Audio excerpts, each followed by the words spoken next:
Well, hey there team, welcome back to the channel and welcome to I Fetch Rocks. I saw this on my suggested interactive recommender or whatever it was on Steam and I couldn't help myself. I had to get this. I've been playing a little bit through this sort of tutorial, but I've come to realize that it's a very robust game. I can only show so much off, and the tutorial's actually doing a good job of showing what this game seems to be about. So you're inside this spaceship that looks like this, right?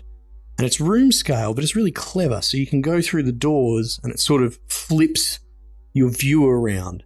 So you can move. So this is the room that we're in, I think.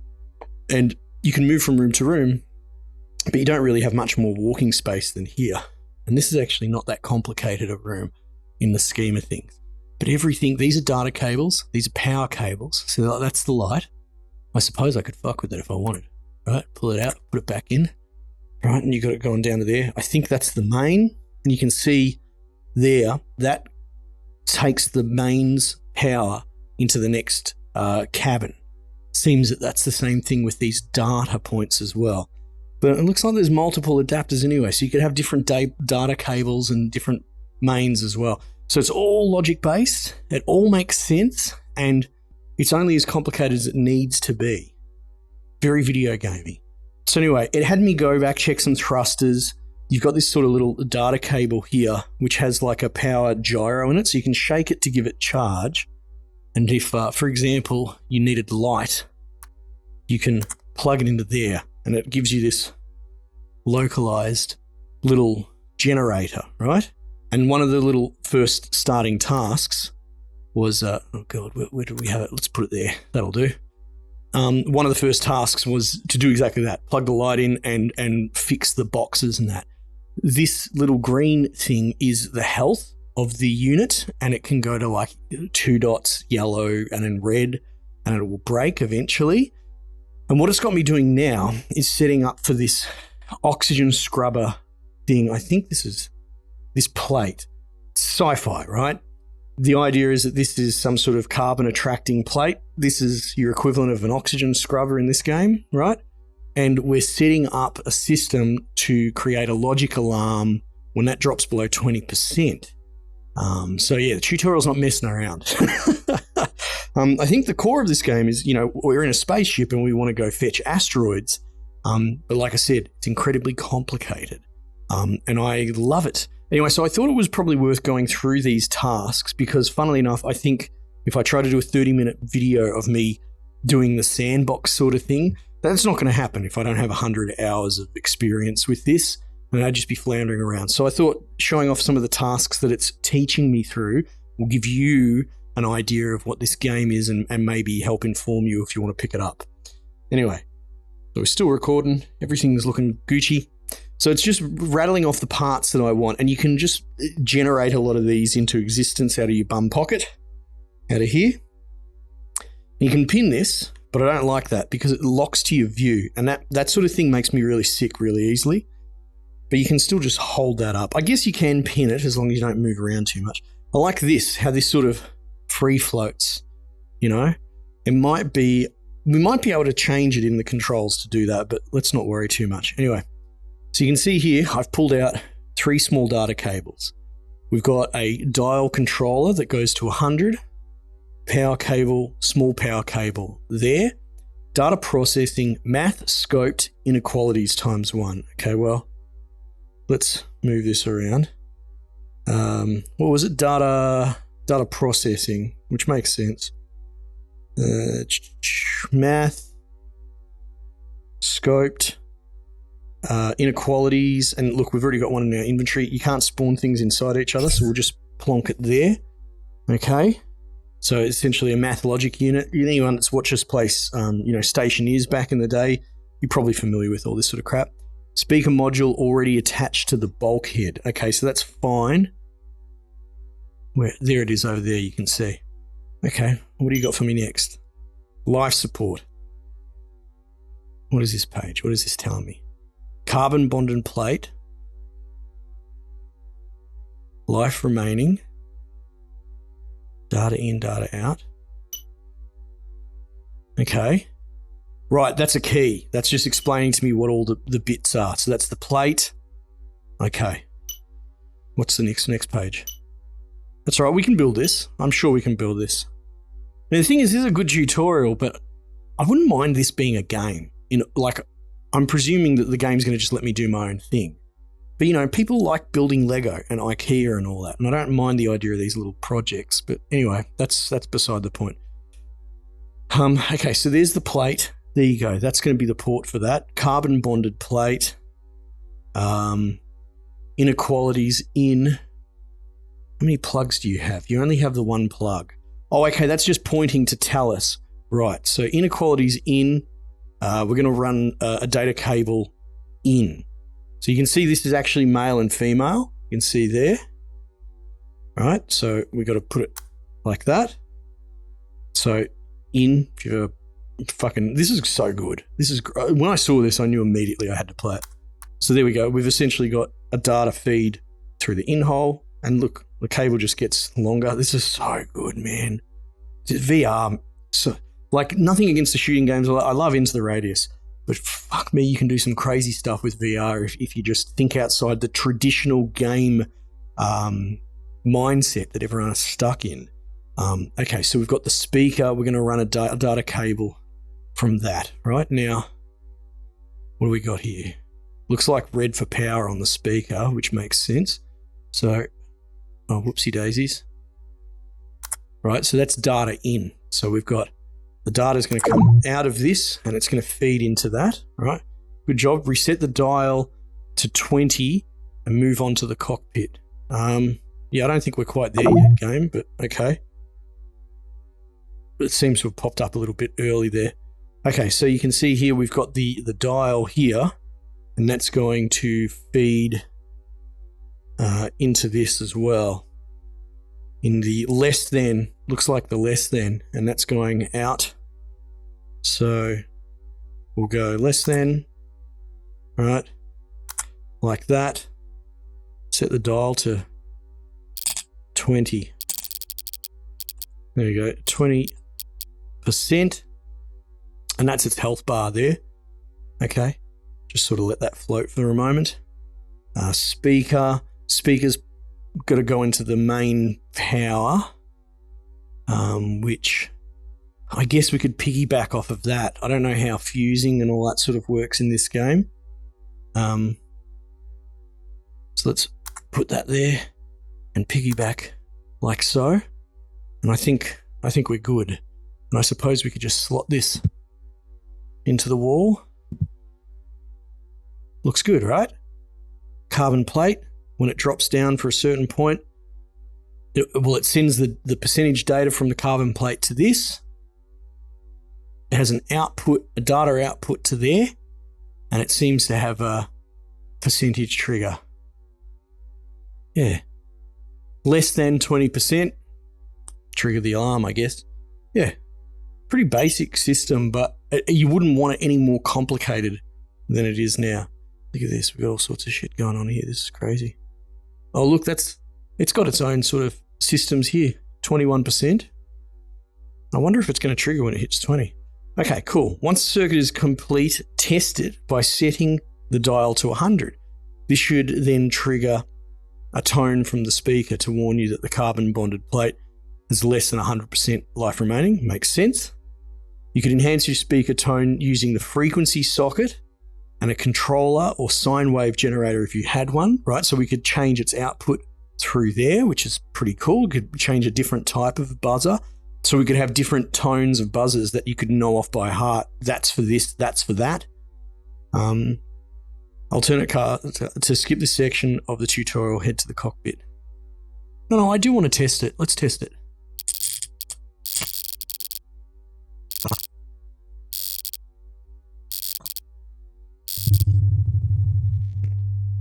There you go. I guess that's the tone. Nice.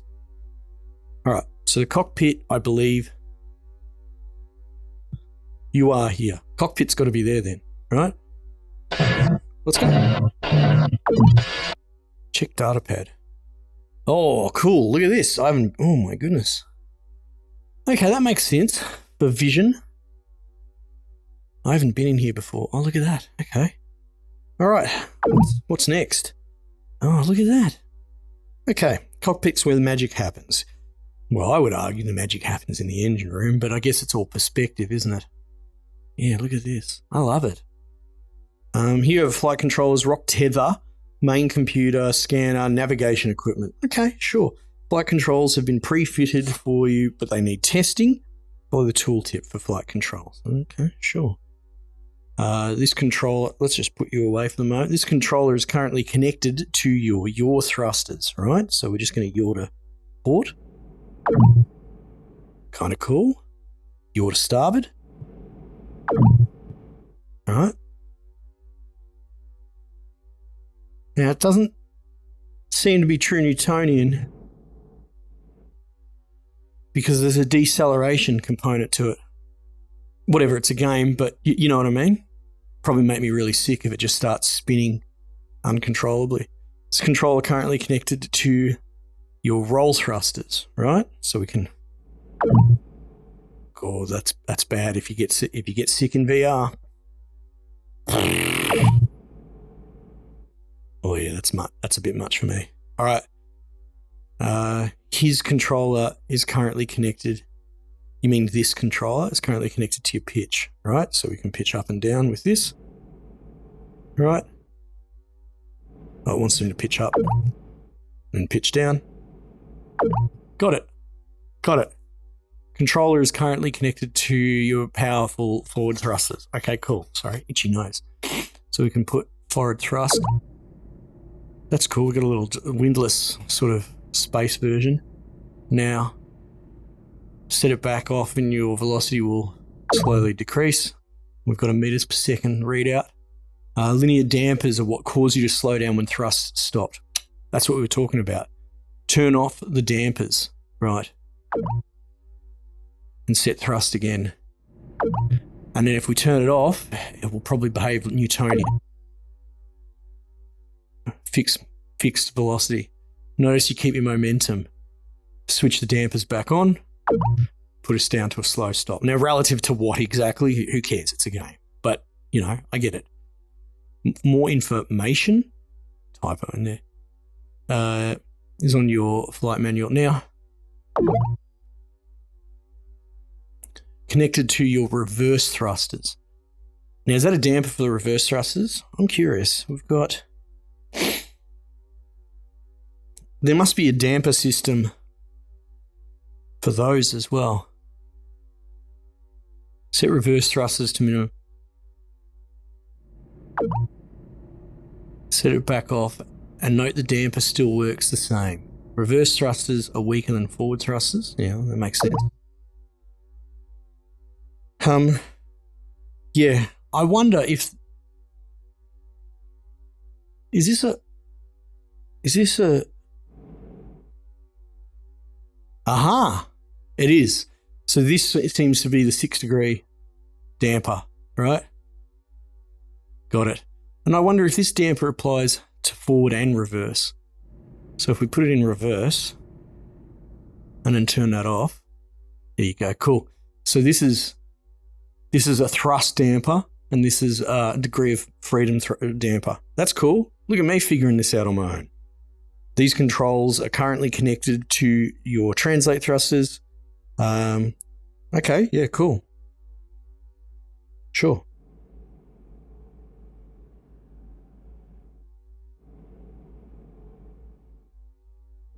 All right, and that's forward and back.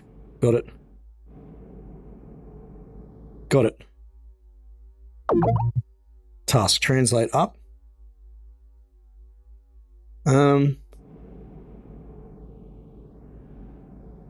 We're missing one, aren't we? Left and right. Up and down. Oh, no, hang on. Yeah, and forward and that would be thrust. Okay. Translate port. Okay. The spectroscope is a laser-based analyzer. Check your data pad. Right, if you say so. How you're able to determine which rock you want to process based upon either your current contract or personal criteria. It will output numerous pieces of information. Again, they're spelling information wrong. That's all right. It might be a copy-paste problem that will let you decide if this rock is worth hauling back. Okay. For a rock to be scanned, you must be within range of the spectroscope and repositioned the laser to point at it. Okay. So that's just on the forward part of the ship. Okay, cool. Spectroscope has two analytical lasers. All right, one is a red laser that analyzes rock's mass and range, which is relative distance from us. The other is a blue-white blaster laser that analyzes the element. Okay, cool. These draw significant amounts of power when both on. So they're currently set off? Sure. Ensure no other systems are drawing power and switch on both lasers on the spectroscope. Okay, cool. Right. Spectroscope.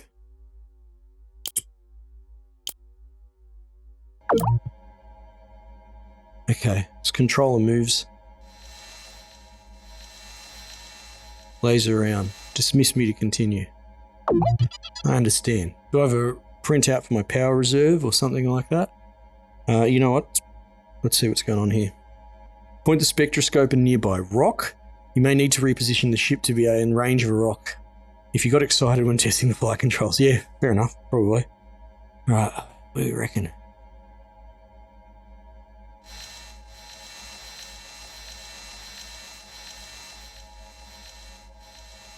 Let's, well, there's a big one right in front of us. Okay. Set the element to look for here. Check the data pad for settings required. This display shows the mass of the rock. It's 20 kilotons. Alright. When the spectroscope pointing to a rock, you'll need to set the element you want to scan for by switching the switch bank highlighted. Yeah, no, we see that. If the switch is set to Fe iron, set the switch using these below settings. Oh. Wait, so you set it to 26. Isn't that interesting? Okay.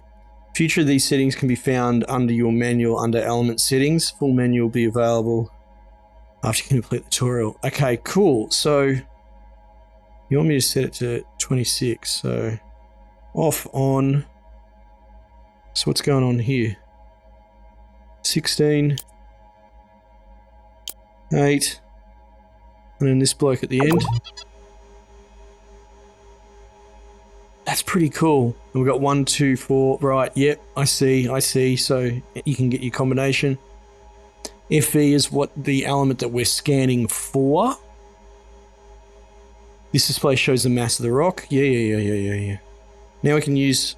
Hang on, what's this? This button locks the current aim rock and sets it as your target. Okay. Use the highlighted display to see the element you're scanning for, the total mass of the rock, the percentage of the selected element in the rock.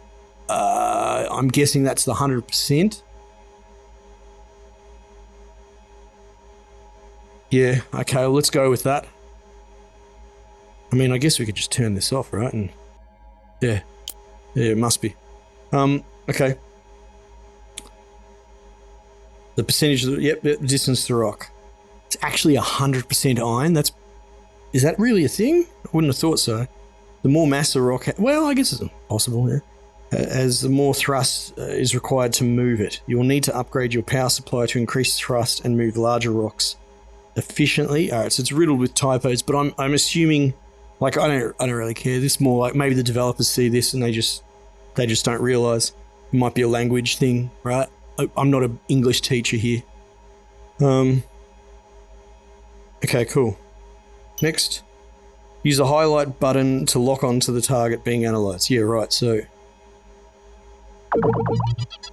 Okay.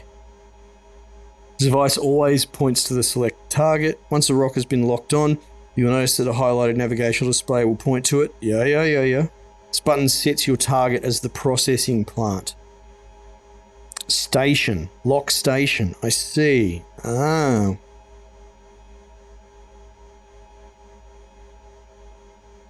Press the highlighted button to lock onto the processing plant. Oh, okay.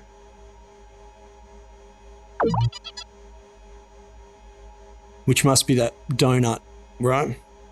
Now that we have locked onto the plant, the same navigation display will point towards it. Locate the highlighted May computer, rear of the cockpit. Follow the tooltips to accept your first contract. Okay. Sure, which must be this. Alright, navigate the menus by grabbing the menu you want. Grab contracts. Special contracts, you mean? Okay, bugger it, that'll do. Veritigo Fortana story missions.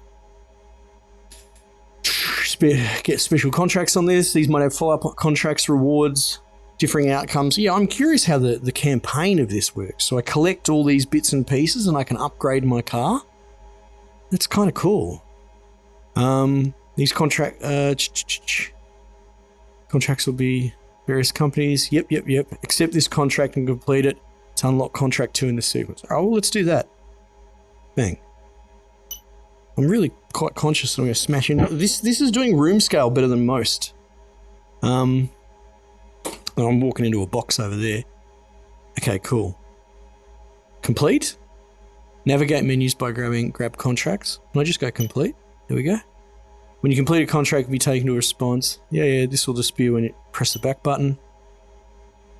Mission 2. Task. Some contracts will let you decline them. Decline this contract. Okay. Yeah, sure. Contracts decline. It will have consequences. This might be simple as no more contracts offered from that company. Interesting. Kind of like that. All right. Key manufacturing. Research division. I don't know. Let's just do this one. Looking to work. Now, you want grab contracts. Let's just go back in case I'm in the wrong menu. Yeah, because you got contract list, special contracts. See, there you go. So you should write contract list. Shows the contract, the company, the value, and the requirement. Grab the contract. I guess we'll grab this one. Tier 1 hauling mission. Right? Check the data pad for next task. You want me to actually do this? In order to tether a rock and drag it back to the processing plant, we must be positioned correctly. A rock has been placed in front of you. Oh, I think we got moved. Okay, sure. Position your ship so that the rock is directly beneath you. And highlighted tether range. Oh, that must be our tether. To tether a rock, you must be positioned over the... Ah, okay. The rock's directly beneath you. You'll need to be very close to the rock to tether it, but not in it. Take it slow and steady. Okay, sure, this is cool. I guess I should have accepted this, right? Let's just... Okay. This displays true if you're in tether range. Makes sense. Yes, it's all very logic-based. I like it. We can probably piss all this off. Honestly...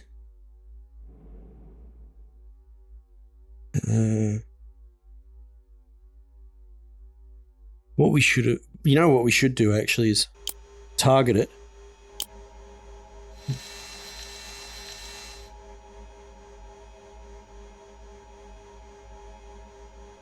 Set target. Now, presumably I can turn these off now that it's got its target datum in there. X and Y should be relative, right?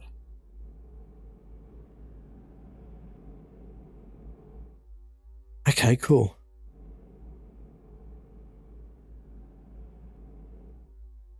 Let the dampers do their work.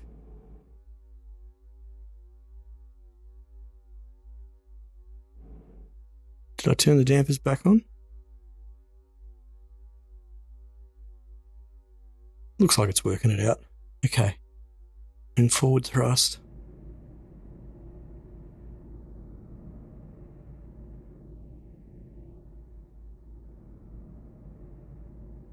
Hang on.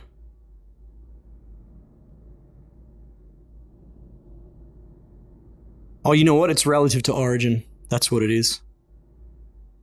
We've got distance to target. Yeah, so... Or maybe it's not. Oh, there we go. It's a lot bigger than I realised. Okay, cool. True. If you've successfully tethered, well, I haven't told it to tether. This controller fires your tether. Okay, well. Oh, look at it. It's actually a physical tether. I thought it was going to be like a laser or some shit. That's cool. When the rock is tethered, it's time to take it back to be processed. Once you get inside the catchment net of the processing plant, you can untether. Okay? Rock will be positioned for processing by you, well, you don't need to know.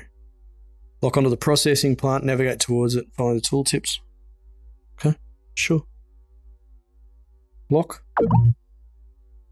Fly the rock into the cylindrical part of the processing station. I'd rather not have that fixed thing in my face. Okay, so we can leave that in place.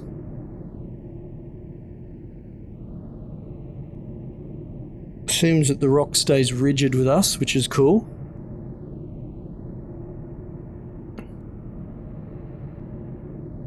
This is really cool.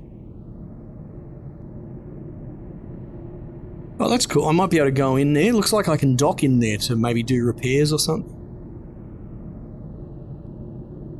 Target 200 meters. It's quite large, isn't it? I hope we don't clip the asteroid on the bottom or anything like that.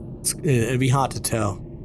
It's actually, I don't think there's any indicator that can help us out there. There's a catchment net that operates anywhere inside the processing plant. Right. Now, do I have to detether? Make sure the thrust is at 0, then untether. Aha. Let's do that, and the dampers will probably do the job. Looks like we're in the tether, right? Untether the rock using this. Looks good.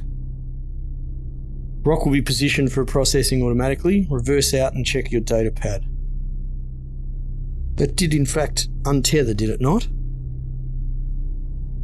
Yeah, just hasn't retracted. That's fine. Looks good. Feels good. Oh, look at that. It detaches it. Ah, that's very cool. All right, we can probably do that. Untether the rock. Processing a rock can be done remotely from your main computer. Ah, to access other company facilities like storage or repair service, you must be inside the hangar. Go to the main computer and follow the tooltips in order to process the rock. Processing plant. Iron, silicon.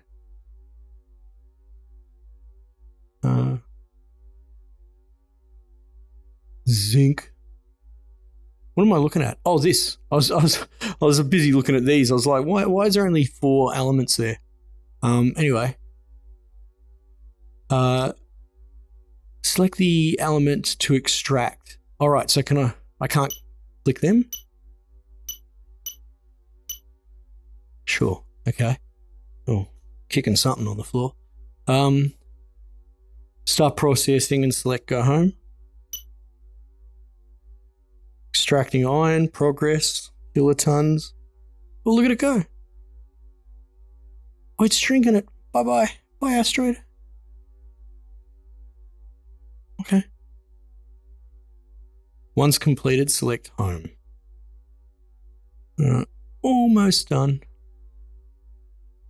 Completed, home. Complete the contract.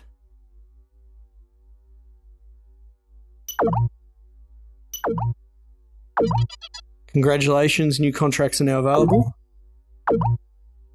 To purchase items and repair your ship, you must enter the square hangar. Locate and fly into the station hangar. Oh, that's cool.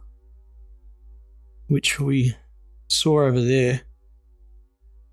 I don't know how... I don't know what sort of clearance we've got there because I'm blind on the side.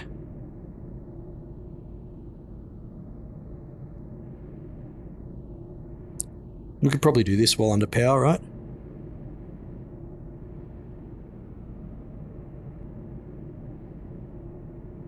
It's good. My hand's actually not over there. It's well over. I'm just resting it. But that's cool. As long as you hold on and hold the direction, you're fine. Seems we do have a max velocity as well. I wonder if turning the dampers off. There you go, look at that. You can step it out. Can really go for it. Fuck yeah. So that acts as like a safety controller. Oh, probably shouldn't run them together.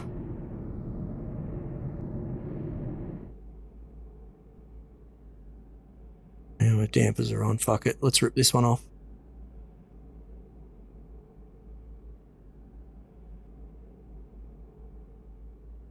So we can use that, but we obviously don't have a velocity display for our transom there. But safe to say we're speeding up.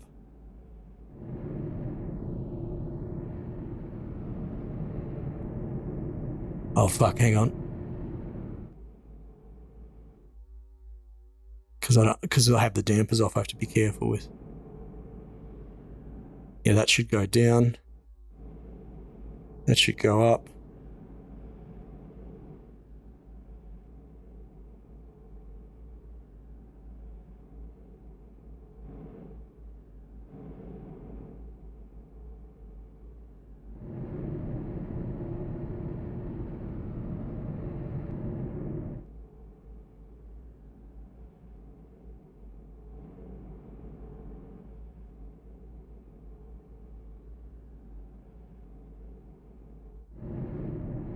Damper back on.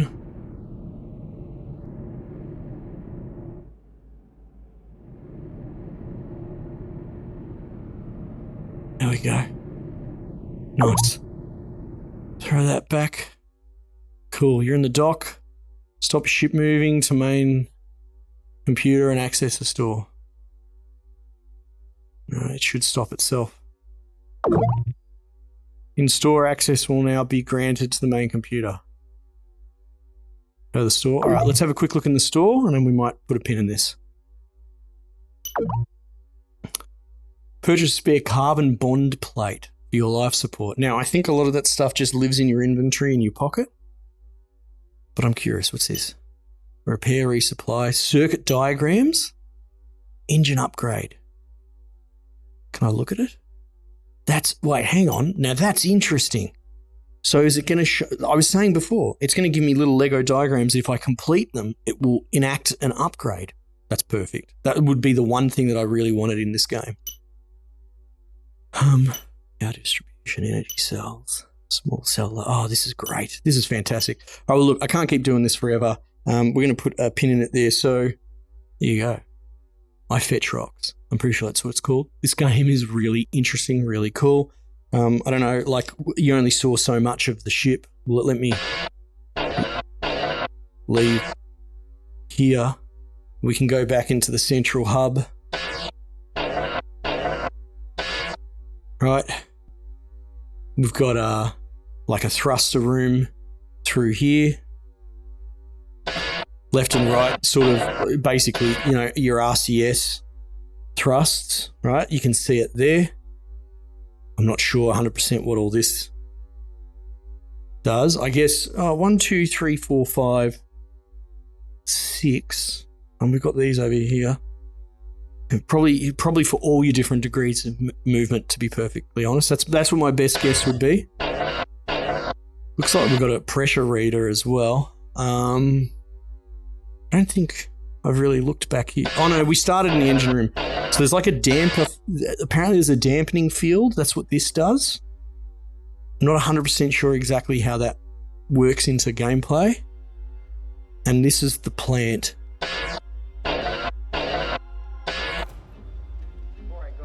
I believe. Yeah, and you actually jump start this like it's a lawnmower.